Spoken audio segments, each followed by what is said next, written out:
Hello everyone, welcome to Inklings English classes. In this video, we are going to discuss the novel Beloved by Toni Morrison. So at first, we are going to take a look at the important characters of the novel, then we are going to discuss the detailed summary of the novel, and finally we will discuss the themes of the novel. So if you haven't yet subscribed our channel, do subscribe the channel and hit the bell icon so you never miss any update or notification. Beloved is a 1987 novel by American writer Toni Morrison. It is a perfect example of magical realism and historical fiction. Beloved एक historical novel इसलिए है क्योंकि it is set after American Civil War जो कि 1861 से 1865 के बीच में लड़ी गई थी। यह नॉवल मार्गरेट गार्नर नाम की अफ्रीकन अमेरिकन स्लेव की लाइफ के ऊपर बेस्ड है जो कि जनवरी 1856 में केंटकी में स्लेवरी से बचकर ओहियो रिवर क्रॉस करके ओहियो जो कि एक फ्री स्टेट था वहाँ पहुँची थी। जब मार्गरेट वहाँ पे पकड़ी गई तो उसने अपने बच्चे को मारना बेहतर समझा क्योंकि वह नहीं चाहती थी कि उसका बच्चा भी बड़ा होकर गुलाम बने। इस नॉवल के लिए टोनी मॉरिसन को 1988 में पुलित्जर प्राइज़ फॉर फिक्शन भी प्राप्त हुआ। न्यूयॉर्क टाइम्स के सर्वे के अनुसार इस नॉवल को 1981 से 2006 तक अमेरिकन फिक्शन का सर्वोत्तम वर्क माना गया है। So before discussing the summary of the novel, let's have a look at the major characters of the novel. Our first character is Sethi. She is the protagonist of the novel. Our next character is Denver. She is Sethi's youngest daughter.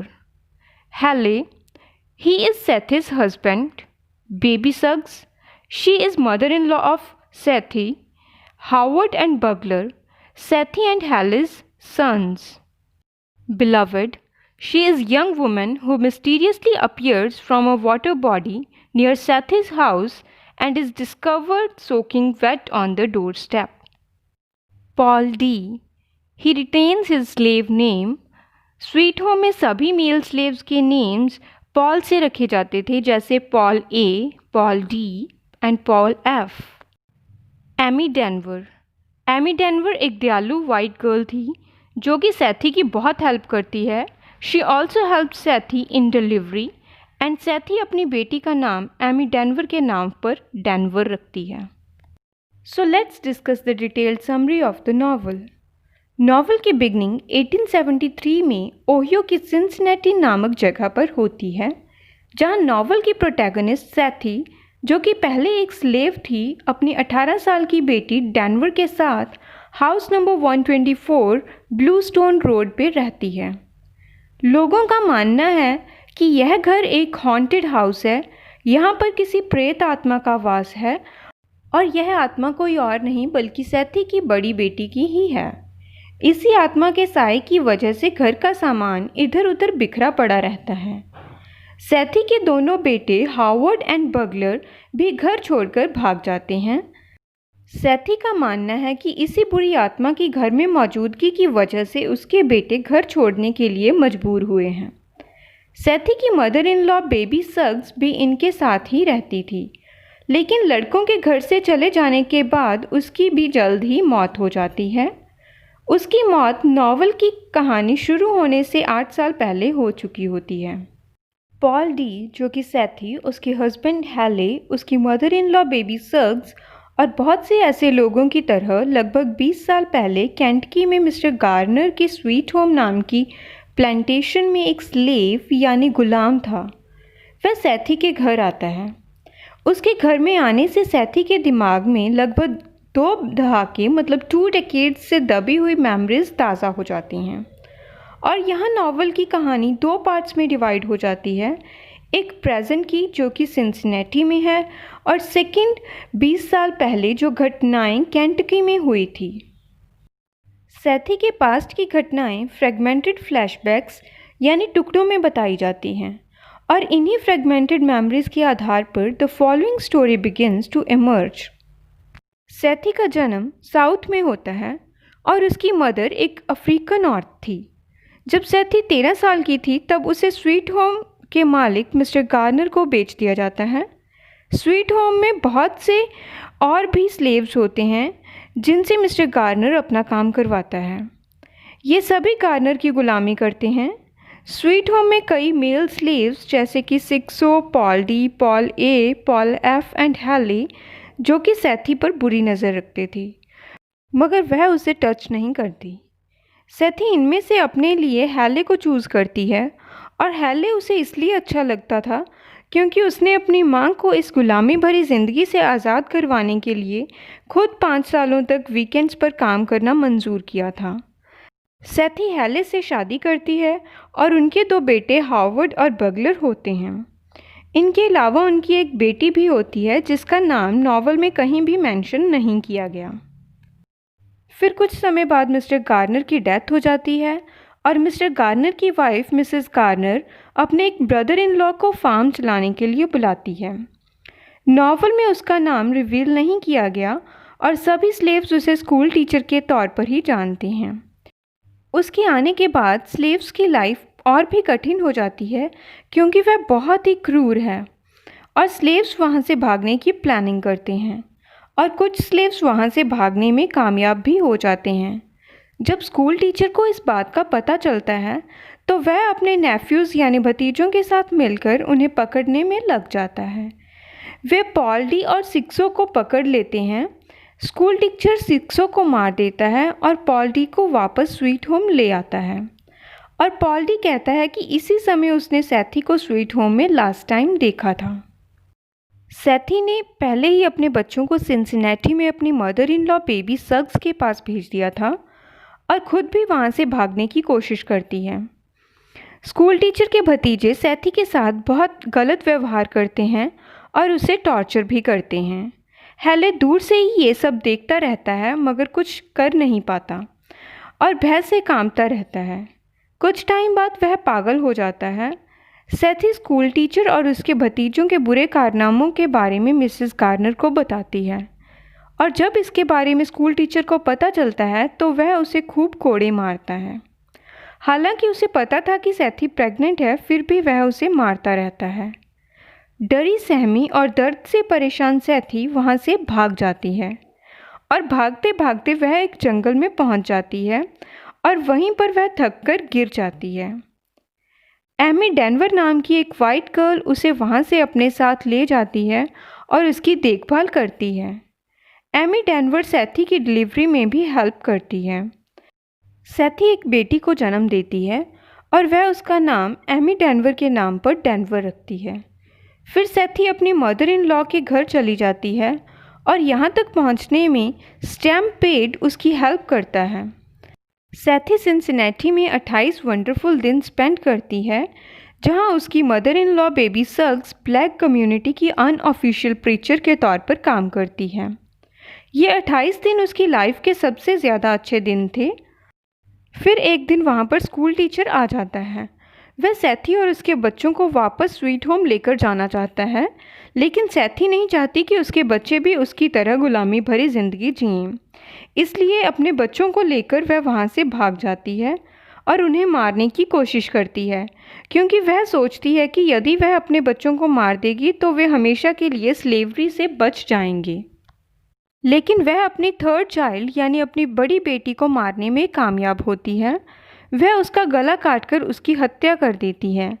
फिर वो उसे उस जगह पर ही दफना देती है और उसके टॉम के ऊपर बिलवड शब्द लिख देती है। बाद में शेरिफ सैथी और डेनवर को जेल भेज देता है, लेकिन कुछ वाइट लोग जो स्लेवरी को अबॉलिश करना चाहते थे वे सैथी एंड डेनवर को जेल में से छुड़वा लाते हैं और सैथी अपने घर 124 वापस आ जाती है जहां उसकी मदर इन लॉ बहुत ज़्यादा डिप्रेशन में डूबी होती है। उनके आसपास के लोग भी उनसे दूरी बना लेते हैं और उन्हें अकेला छोड़ देते हैं क्योंकि उन्हें लगता है कि उनके घर में किसी प्रेत आत्मा का साया है। उसी समय स्कूल टीचर पॉल डी को जॉर्जिया में एक चेन गैंग के लीडर ब्रैंडीवाइन को बेच देता है। वह उसे मारने की कोशिश करता है तो उस पर बहुत ज़्यादा टॉर्चर किया जाता है। इस वजह से उसकी कंडीशन बहुत ज़्यादा ख़राब हो जाती है और उसके माइंड पर भी बहुत बुरा प्रभाव पड़ता है। लेकिन एक दिन बहुत भारी रेनस्टॉर्म आता है और इस मौके का फ़ायदा उठाकर पॉल डी और बाकी के चेन मेंबर्स वहाँ से भाग जाते हैं। पॉल डी नॉर्थ की तरफ ट्रैवल करता है और कुछ साल बाद वह सिनसिनाटी में सैथी के घर पहुंच जाता है। पॉल डी का 124 हाउस में आना प्रेजेंट को रिप्रेजेंट करता है। पॉल डी उस घर से उस घोस्ट को भगा देता है और पहले से ही अकेली डेनवर और अकेली हो जाती है क्योंकि डेनवर और उस आत्मा में गहरी फ्रेंडशिप हो गई थी। सैथी और पॉल डी एक दूसरे के करीब आ जाते हैं और फ्यूचर में वे दोनों साथ रहने का प्रॉमिस करते हैं। एक दिन जब वे कार्निवल से वापस आ रहे थे तो क्या देखते हैं कि हाउस 124 की स्टेप्स में एक यंग लड़की सो रही थी। वह अपना नाम बिलवड बताती है। वहाँ के ज़्यादातर लोगों का यही मानना है कि वह औरत कोई और नहीं बल्कि सैथी की मरी हुई बेटी की आत्मा है। सैथी उसे अपने घर ले आती है। डेनवर को बिलवड से बहुत ज़्यादा अटैचमेंट हो जाती है और बिलवड भी सैथी से बहुत ज़्यादा अटैच हो जाती है। बिलवड और पॉल डी एक दूसरे से नफरत करते हैं। बिलवड पॉल डी को कंट्रोल करने की कोशिश करती है और उसकी इच्छा के अगेंस्ट उसे सिड्यूस भी करती है। जब पॉल डी को सैथी के इन्फेंटिसाइड मतलब सैथी द्वारा उसकी बेटी के कत्ल के बारे में पता चलता है, वह 124 हाउस छोड़कर चला जाता है और चर्च की बेसमेंट में रहने लग जाता है। पॉल डी के जाने के बाद सैथी और बिलवड का रिलेशन और गहरा हो जाता है। वे एक दूसरे के बहुत करीब आ जाते हैं, मगर धीरे धीरे बिलवड का बिहेवियर चेंज होने लगता है। वह ज़िद्दी और गुस्सैल बनने लग जाती है। उसकी डिमांड्स भी बढ़ने लगती हैं। सैथी उसकी हर डिमांड को पूरा करने की कोशिश करती है। उसे समझाने की कोशिश करती है कि उसने अपनी बेटी को क्यों मारा था। वह नहीं चाहती थी कि उसके बच्चों को गुलामी भरी ज़िंदगी जीनी पड़े, लेकिन बिलवड नहीं मानती और उसे और परेशान करने लगती है। अपनी मदर की इस हालत को देखकर डेनवर घर छोड़ देती है। वह अपनी टीचर लेडी जोन्स के पास हेल्प के लिए जाती है। वह पिछले 12 सालों में पहली बार घर से बाहर निकली थी। लेडी जोन्स उसे एला से मिलवाती है जो उन्हें खाना प्रोवाइड करवाती है। एला भी पहले एक स्लेव थी और सैथी ने उसे वहाँ से भगाने में हेल्प की थी और अब एला सैथी की हेल्प करना चाहती है। एला 124 हाउस आती है और वह सैथी और बिलवड को एक साथ बैठे देखती है। तभी वहाँ पर मिस्टर बॉडविन आते हैं जो डेनवर के लिए नई जॉब दिलवाने के लिए वहाँ आते हैं। सैथी को लगता है कि वह स्कूल टीचर है और फिर से उन्हें स्वीट होम वापस ले जाने आया है। वह उस पर आइस पिक से हमला करने के लिए आगे बढ़ती है, लेकिन लोग उसे रोक लेते हैं। इसी कन्फ्यूजन में बिलवड वहाँ से गायब हो जाती है और फिर कभी वापस नहीं आती। कुछ दिनों बाद पॉल डी सैथी के पास वापस आता है। सैथी बिलवड को याद करके बहुत ज़्यादा रोती है और बिस्तर पकड़ लेती है। पॉल डी सैथी को संभालता है और उसकी देखभाल करता है। सैथी ठीक हो जाती है। इसके बाद टाउन के सभी लोग और यहाँ तक कि 124 हाउस के रेजिडेंट्स भी बिलवड को एक बुरे सपने की तरह भूल जाते हैं। That's all about the summary of the novel. Let's discuss the major themes around which the novel revolves. So our first major theme is destruction of identity by slavery. Beloved novel में slavery के negative effects को बहुत ही detail में बताया गया है। हम novel में देखते हैं कि कैसे स्लेवरी द्वारा लोगों को फिज़िकली, इमोशनली और स्पिरिचुअली बर्बाद किया जाता था। स्लेव्स को सब ह्यूमंस की तरह ट्रीट किया जाता था और इसका इफ़ेक्ट स्लेव्स के फ्री होने के बाद भी उनकी लाइव्स में देखने को मिलता है। नॉवल में इसके दर्जनों एग्जाम्पल्स देखने को मिलते हैं। पॉल डी बताता है कि उसकी लाइफ में टॉर्चर सहते हुए एक पॉइंट ऐसा भी आ जाता है जब उसे समझ में नहीं आता कि चीखने चिल्लाने की आवाज़ उसकी अपनी है या किसी और की। And in this way they were unable to believe their own existence. Our next major theme is importance of solidarity of community. जब सैथी स्वीट होम से भागकर अपने घर आती है तो ब्लैक कम्युनिटी उसे खुशी खुशी अपना लेती है और वह वहाँ पर खुशी भरे 28 दिन बिताती है। पॉल डी भी याद करता है कि जॉर्जिया में वे स्लेवरी से बचने के लिए अगर कलेक्टिव एफर्ट ना करते तो शायद वो आज यहाँ ना होता। नॉवल के एंड में भी हम देखते हैं कि सैथी मिस्टर बॉडविन को स्कूल टीचर समझकर मारने लगती थी, लेकिन उसकी कम्युनिटी ने उसे ऐसा करने से बचा लिया। उनकी कम्युनिटी ही एक्सॉर्साइज करके बिलवड से उन्हें छुटकारा दिलवाती है और सैथी को इसका पास्ट भूलने में हेल्प करती है। Our next major theme is mother-daughter relationship or we can say family relationships. सैथी अपने बच्चों को स्लेवरी से दूर रखना चाहती है।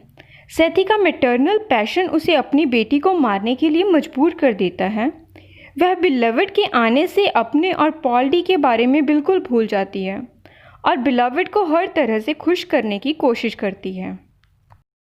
So that's it for this video. I hope you found the discussion helpful. If you found the video helpful, then do like it and share it with your friends.